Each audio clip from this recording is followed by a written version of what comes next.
Nakita mo ba yung trending sa TikTok at Facebook lately? Yung mga comments na, laos na daw si Diwata, nagsari-sari store na lang. Grabe yung comment section, alam mo yon? Ang toxic! Parang tuwang-tuwa pa sila na bumagsak daw yung tao. Wait, Laos? O baka naman mas matalino lang siya sa mga nagko-comment? Kasi kung titignan mo yung math ng isang sari-sari store kumpara sa higanting paresa na nagme-maintain ng malaking overhead tapos wala ng pila, sino ba ang totoong talo dun? Sa episode na to, pag-uusapan natin ang psychology ng hype at bakit gustong-gusto ng mga Pinoy makitang bumabagsak ang isang taong sumikat mula sa wala. At hihimayin natin yung negosyo side.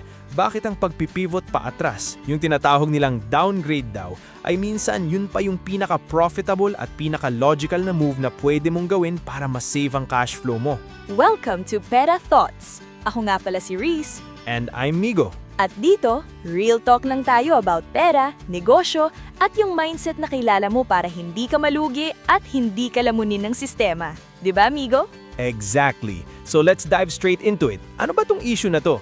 Kasi for me, the moment I saw the news na nag-open siya ng sari-sari store, ang first thought ko was, good move. Pero yung internet, iba yung reaction. Ay nako, iba talaga.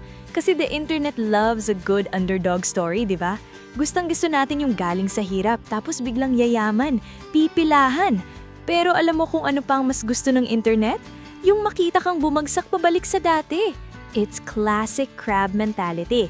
Yung taking pleasure in someone else's misfortune. Totoo yan. Kasi kapag nakita nilang nagsastruggle yung dating sikat, it validates their own insecurities. Parang, sabi ko nga ba hanggang dyan lang siya pareho lang pala kami. It's the psychology of hype. Hype is a drug. At kapag nawala na yung epekto ng drug na yon, the public moves on to the next viral thing. Ine-expect nila na babagsak ka kasama ng hype mo. And that's where the numbers come in kasi people confuse clout with cash flow. Akala ng mga tao kapag mahaba ang pila, sobrang yaman na. Pero let's do the math real quick.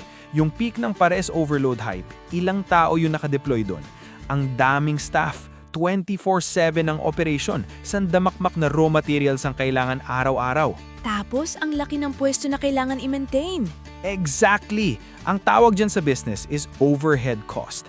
Fixed cost yan na kailangan mong bayaran araw-araw, may pila man o wala. Ngayon, law of diminishing returns, hindi pwedeng viral ka forever. Eventually, the hype dies down, the line gets shorter. Pero yung kuryente mo, pasweldo sa staff at rent, hindi bumababa yun. So if your sales drop but your overhead stays the same, you bleed money. Mabilis kang malulugi.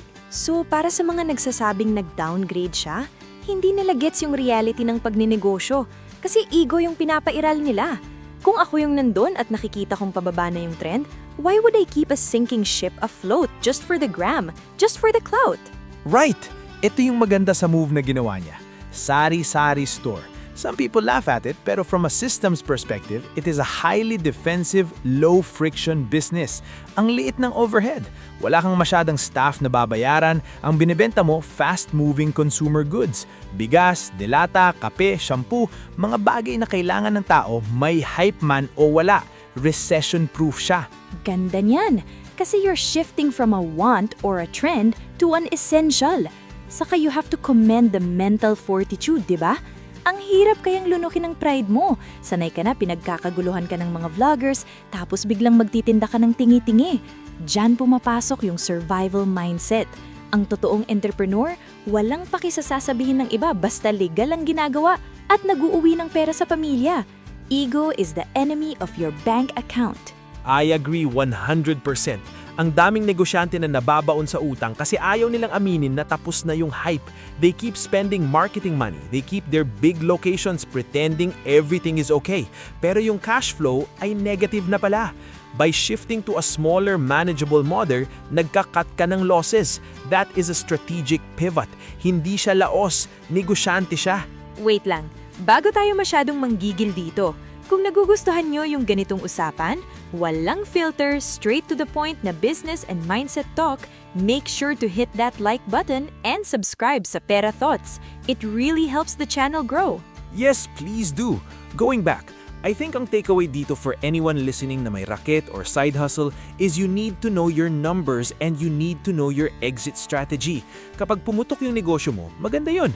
Pero paano kapag humina? Ano ang plan B mo? Saka huwag kayong magpadala sa ingay ng social media. Kasi at the end of the day, yung mga bashers na nagko-comment ng laos, hindi naman sila yung nagbabayad ng bills mo. Sila yung mga taong hanggang comment section lang, habang yung taong binabash nila, kumikita pa rin araw-araw kahit papaano, di ba? Correct. It doesn't matter kung milyon-milyon ang views mo kung zero naman ang profit margin mo.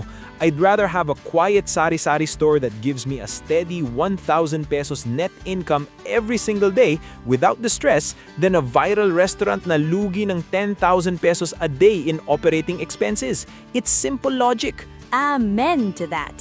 So to summarize our thoughts for today, first, hype is temporary. Don't build your entire life around it. Second, know when to pivot. Hayaan mong sabihin nilang nag-downgrade ka as long as your cash flow is protected. And third, patayin mo yung ego mo. Ang ego, hindi nakakabayad ng kuryente. Very well said. Business is about adapting, surviving, and playing the long game. Hindi ito sprint for views. Marathon ito ng profit. Boom! Ayan na nga! Kayo ba, anong opinion nyo sa issue na to? Tingin niyo ba talaga laos lang o smart move yung ginawa niya? Comment down below kasi binabasa talaga namin yan isa-isa. Maraming salamat sa pakikinig at panonood. Always remember to think logically about your money. And act strategically for your future. This is Reese. And this is Migo. Hanggang sa susunod na Pera Thoughts! See you sa next episode. Bye! Mwah!